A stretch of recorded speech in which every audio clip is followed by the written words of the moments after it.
So our next speaker, who is name-checked in Jim's talk, interestingly, is Quang Nguyen. Is a second-year PhD student in the Department of Statistics and Data Science at Carnegie Mellon University. His current research is on statistical network analysis, and he is also interested in applications of statistics and machine learning in sports with a focus on player tracking data. Quang previously received his MS in Applied Statistics from Loyola University Chicago and BS in Mathematics and Data Science from Wittenberg University in Springfield, Ohio. He is an avid supporter of Manchester United. So thanks a lot, Quang.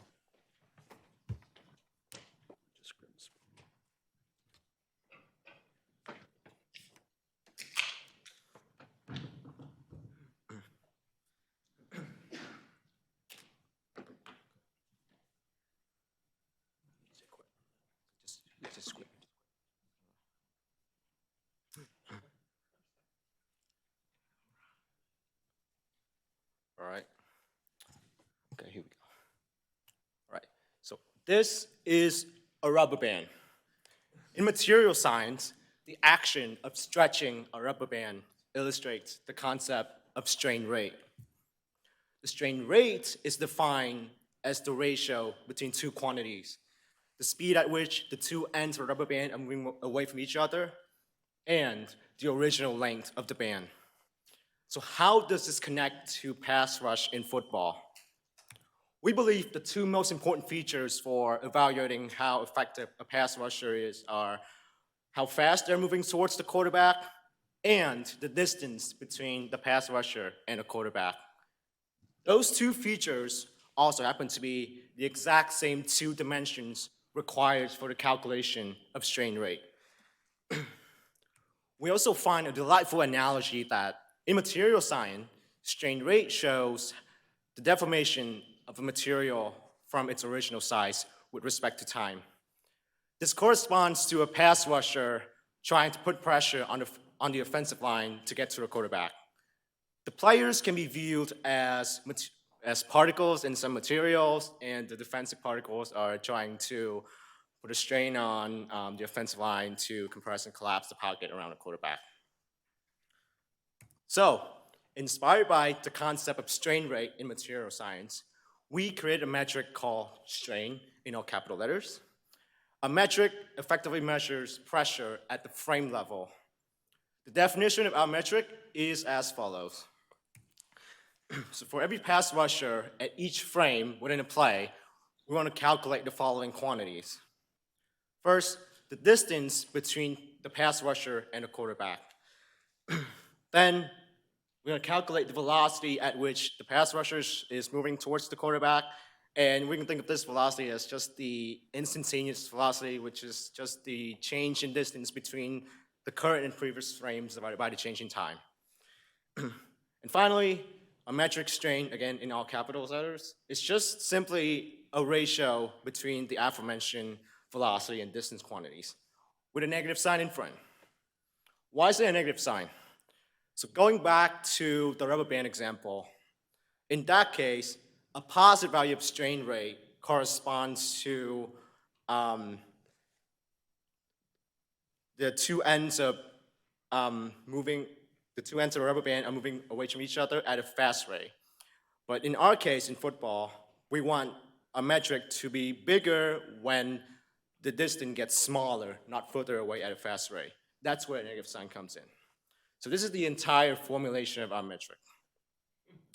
And it turns out that our metric has lots of nice properties to it.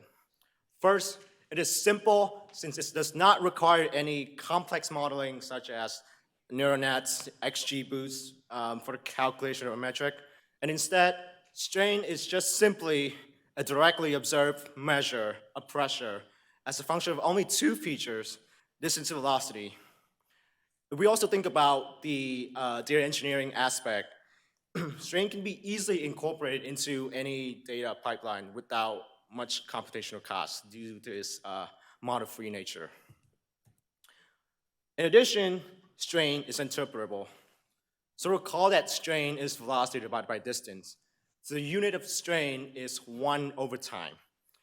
So we take the inverse of that, we get a measure of time. And in particular, is the time required for a pass rusher to get to the quarterback, given the current velocity and distance from the quarterback. A metric is also scalable since it can literally be applied to evaluate any passing play minus situations where, say, there's some trickery happening, such as when you have, say, two quarterbacks on the field, since we need a uniquely defined quarterback for the calculation of our metric.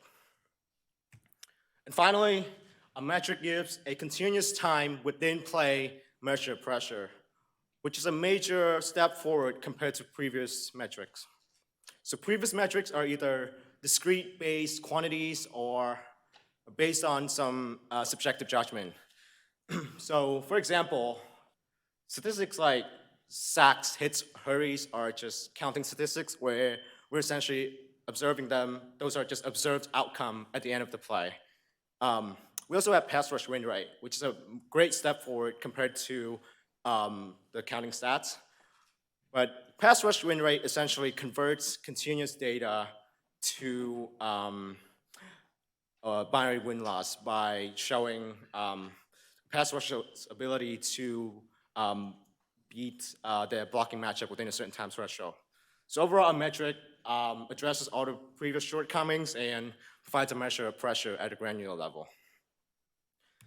So next, we're gonna illustrate our metric strain with some real NFL data.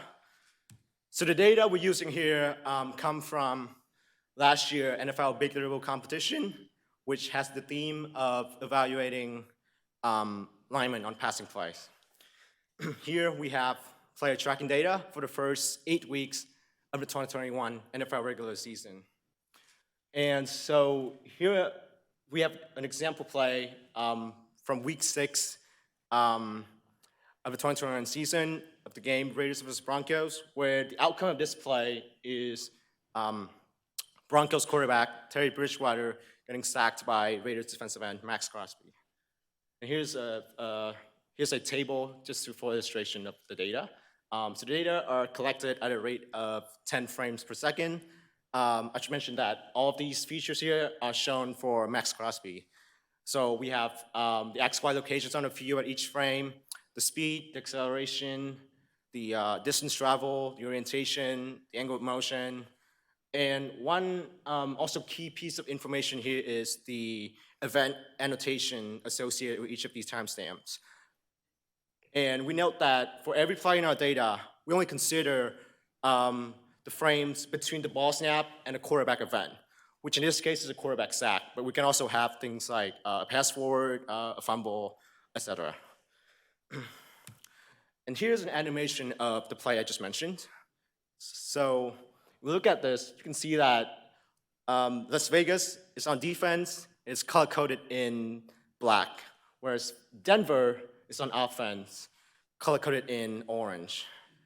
And our focus here is on Max Crosby, highlighted in blue, who ended up getting a sack on the quarterback, as you can see here. And in the next slide, I'm gonna use the same play to illustrate the application of our metric.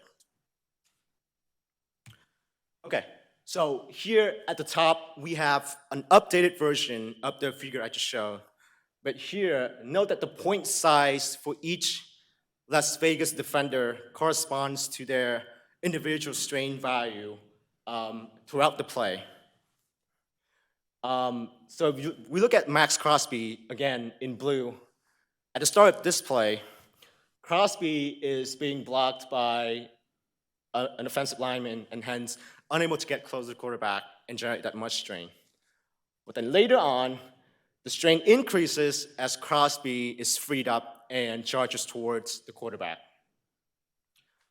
Let's also focus on the bottom figure here for just a moment. We can clearly see the interaction between the features here. Strain increases as the velocity towards the quarterback increases, and also as the distance from the quarterback is being reduced. Both of these are indications of an effective pass rush attempt. We can also see that relative to other pass rusher in this play, Crosby, who ended up getting the sack, generate much more strain compared to every other pass rusher. So next, I'm going to present some statistical property of strain to validate our metric.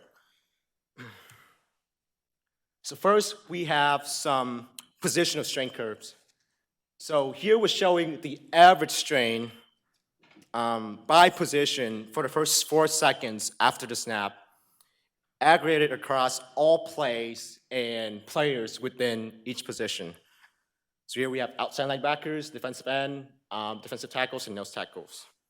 So on the x-axis, it's just a measure of time, the elapsed times since the ball snap in seconds. On the y-axis, it's just the average strain. And here we clearly observe a difference in strain between edge rushers, so outside linebackers and defensive ends, compared to interior rushers, which are defensive tackles and nose tackles. In particular, edge rushers tend to generate much more strain relative to interior rushers, as edge rushers are more easily able to approach the quarterback from the edge of the pocket versus, say, for instance, a nose tackle attacking the line head-on. We also have some play outcome strain curves. So we essentially here we separate the position of strain curve into these 4 different panels, where each panel represent an outcome at the end of the play. So whether or not a play ends in a sack, hit, hurry, or none of those outcomes. And again, x-axis here is just the time variable, and then the y-axis is just the strain. So this figure clearly shows us that relative to no outcome, players tend to generate more strain on average when a play ends in a sack, hit, or hurry.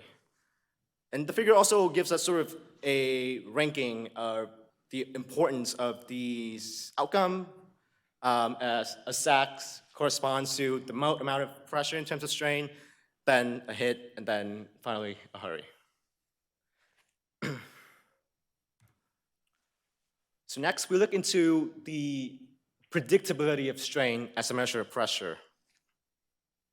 So here, we're interested in the question, how well does our metric correlate with a simple measure of pressure rate, where here we define the pressure rate as the total hits, sacks, and hurries per snap. So again, here we have a scatter plot showing the average strain on the x-axis. On the y-axis, we have pressure rate. And each of these data points represent a pass rusher with at least 100 snaps played. So here we observe a moderately strong correlation between the average strain and the pressure rate. So we can say that strain is somewhat predictive of this measure of pressure rate, which is a good validation for a metric. Moreover, we also show that strain is more predictive of pressure rate than the pressure rate itself. So for both of these figures, the y-axis shows the pressure rate, again, the total hits, sacks, hurries per snap for the last 4 weeks of the 2021 NFL season. On the left, on the x-axis, we have that same measure of pressure rate for the first 4 weeks. And on the right, the x-axis here shows the average strain for the first 4 weeks. So here, based on the magnitude of the correlation, we can say that strain is more predictive of pressure rate than previously observed pressure rate itself. As an analogy, think about exit velocity in baseball. Using strain to evaluate pass rush is similar to using exit velocity to evaluate hitting performance. What I mean by this is strain and exit velocity are both predictive measurements that avoid the noisy nature of counting statistics. Here we show that exit velocity is better than something like batting average, and here we show that strain is better than this simple measure of pressure rate, which is based on the observed outcomes of sacks, hits, and hurries. We're also interested in the stability of strain over time. So here on the x-axis, first of all, the question of interest here is the past performance predictive of future performance based on our metric?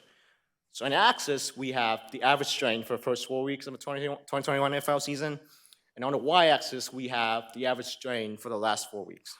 And here we observe a very strong correlation between the average strain for the first 4 weeks and the last 4 weeks. So here we can see that strain is a high stable quantity over time, and pass rushers appear to carry the strain value with them over time.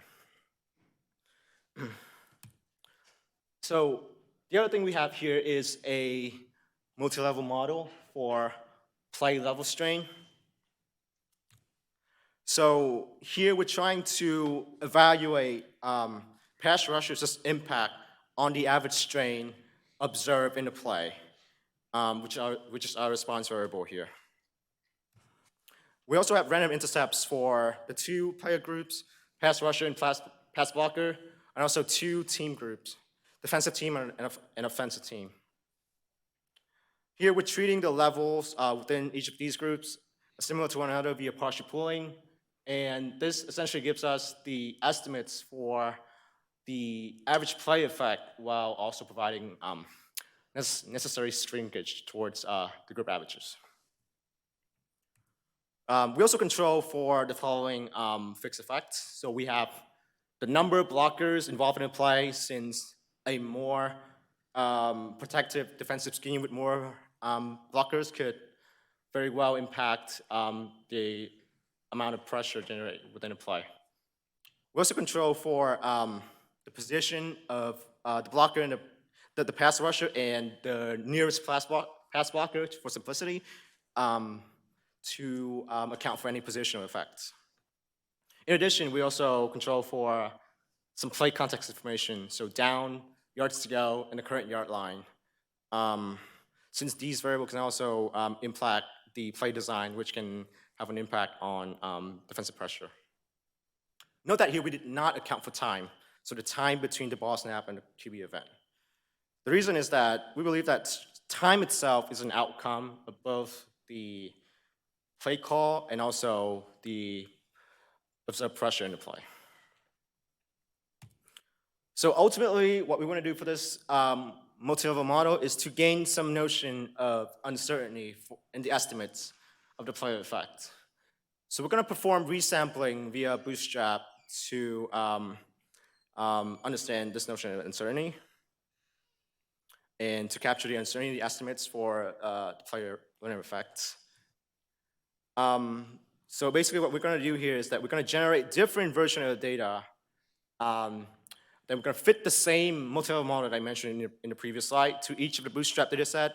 This would give us a distribution for the player effects across the different Bootstrap data sets.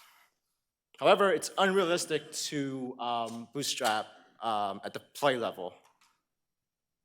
So instead, what we did is that we want to bootstrap team drives within games. This preserves the fact that schedules are fixed and plays within drives should go together due to their dependence and how that could impact player usage. Okay, so in terms of results, here we have the distributions for the top 10 pass rushers by position obtained from 1,000 Bootstrap samples. So here we have defensive ends, outside linebackers, defensive tackles, and nose tackles. And so we can see that our rankings here sort of match conventional rankings of pass rusher. So we can see that for defensive ends, Myles Garrett essentially came on top as the top-ranked defensive end in terms of the median varying intercept. For outside linebacker, it's T.J. Watt, who ended up winning Defensive Player of the Year that year. For defensive tackles, Aaron Donald, who is arguably the best defensive player in recent years. And these results essentially also lend more credibility to our metric as an effective measure of pressure. Okay, so to wrap up, so if you notice in the title of this talk, there's the phrase, "Here comes the strains." That phrase essentially sums up the main goals of our project. First, we have introduced strain, a simple and interpretable pass rush metric inspired by material science. The phrase, "Here comes the strains," also illustrates the continuous time within play nature of our metric. And we also illustrate that a metric possesses great predictability, a pressure, and also great stability over time. We were able to identify the top level pass rusher based on our metric, and our metric also addresses shortcomings of previous metrics. I guess given all of the discussions on pass rush metric on social media over the past couple of days, it's also kind of fitting and also perfect timing for us to present our metric today and also present its usefulness. Okay, so in terms of future directions, there are numerous extensions we can do with strain. I'll mention a couple of them. So right now, what we currently have is a measure for evaluating pass rushers. So natural next step is to convert strain to pass rusher, or pass blocker, excuse me. This problem is being effectively worked on, in fact, at the poster session earlier today. Check out the blocking as a drag poster, blocking is a drag, excuse me, where we essentially have an application of strain for pass blockers. Another interesting question to work on is, instead of, for each player within the play, instead of discretely observe the strain values at each frame within the play, we could treat the player's strain curves as functions, and we could model this using techniques from functional analysis. So this is also something to keep in mind going forward. I want to acknowledge my collaborators for this project who are both here today. First, Ron Yoko from Carnegie Mellon for being a great collaborator and also mentor. And also the one and only Gregory J. Matthews from Loyola Chicago, who essentially conceived this idea, and then I also want to thank Greg for bringing me in, letting me take over, and Greg, you're a true hero. So I just want everyone to know that. Also wanted to acknowledge Big Data Bowl for providing access to the data and for hosting the competition. So I want to thank Mike, Tom, and everyone else in the team. And I encourage everyone to check out this year's Big Data Bowl, which hopefully is coming up later this year. It's a fun event. Okay, so finally, our paper is available on archive. Feel free to check it out. All of our code is publicly available on GitHub as well, so feel free to visit that link to check out the code.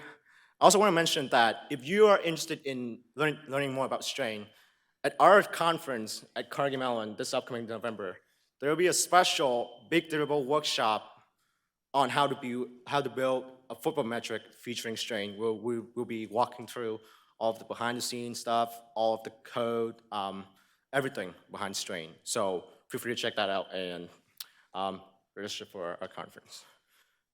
Finally, I want to just thank Mark and Scott for organizing the conference and for the opportunity to speak today. And also want to thank you all for listening.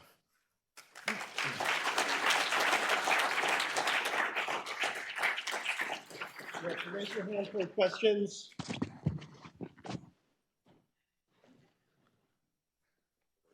Great work. Can you explain the intuition behind using average strain across a play as opposed to, like, say, the maximum or the average maximum across the players? Sure. So we did look into, like you said, minimum strain, maximum strain, etc.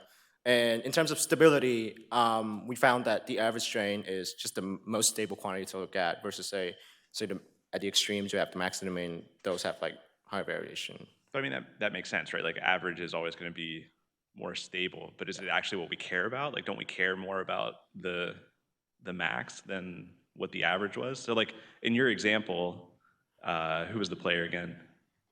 Crosby. Max Crosby. Like, he goes into coverage for a second, and then he backs up you know, 3-4 yards off the line of scrimmage, and then doesn't actually try to rush the quarterback until after. So don't we care more about the end than the average when we're using the strain from this play? I don't know. That's a good point. I mean, for plays like this, I guess it would make more sense to use the max, but I guess for other plays, I'm not sure. But again, our argument is stability, so.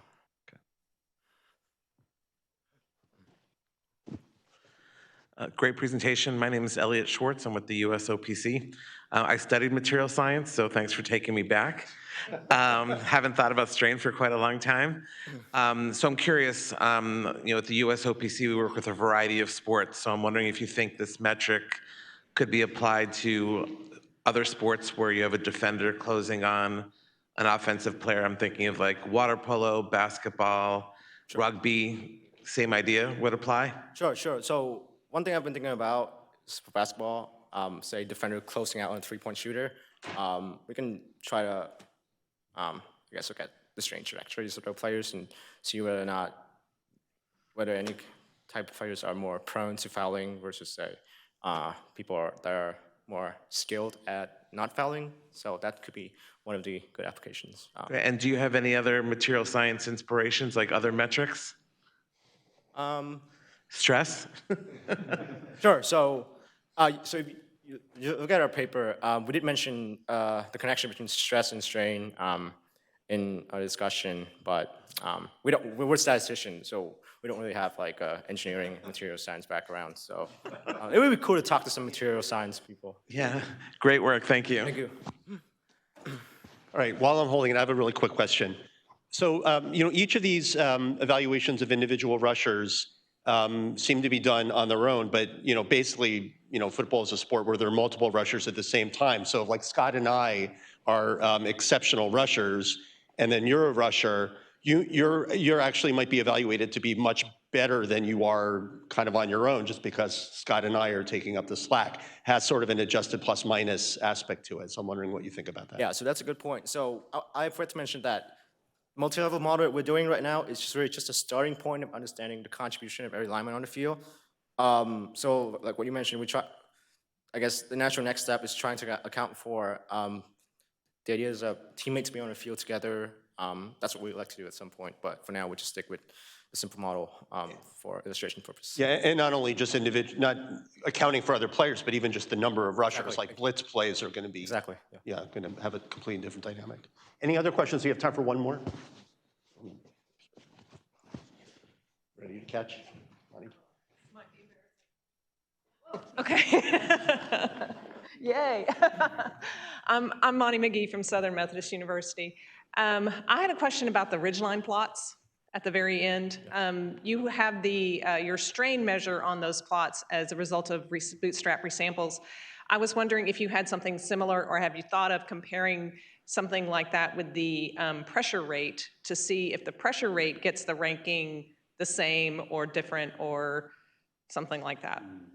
Yeah, we haven't looked into that, but that's certainly something we could look into later on. But yeah, that's a good suggestion. One last one. Hi. So in the beginning, you mentioned you got the data from frames. What are those frames?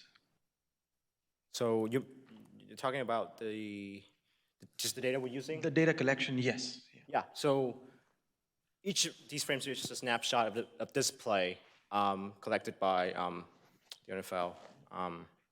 And what was the second part of your question? What are those frames? Oh, okay. So each of these so data are collected at a rate of 10 frames per second, right? So each of these frames can have an associated event. So say ball snap is a frame, a sack at the end is a frame. We can also have other action taking place within the play as well. So all of those are recorded. All right, let's thank Quang Nguyen.